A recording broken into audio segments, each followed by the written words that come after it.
The government entities need to, there's like 5 like pillar things they should be worried about, and infrastructure, roads, transportation, all that stuff. Our health care, making sure we have health care and we're healthy, making sure we're fed. I forgot what the other 2 are, but education, that we're educated. I can't remember what the 5th one. Oh, protection. Not protection, but I had a better word than protection, but public safety, firefighters, things like that, not just police or whatever. But and so those are the only.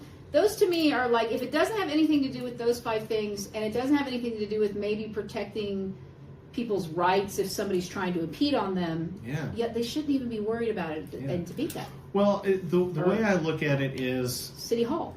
I think a lot about. I think infrastructure is too narrow of thinking about it, right? Yeah.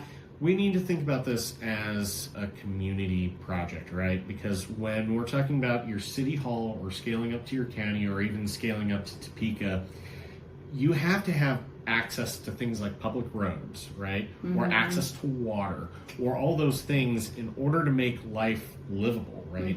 But in order to have access and make all those things affordable in the first place, you have to have a certain amount of population, right?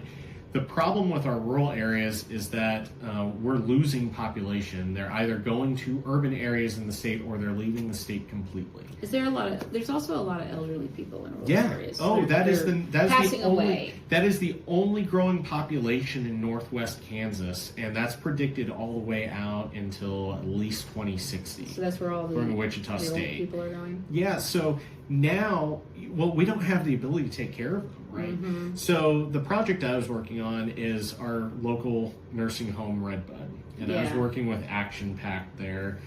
They originate out of Manhattan. They created the household model, along with various other groups and whatnot.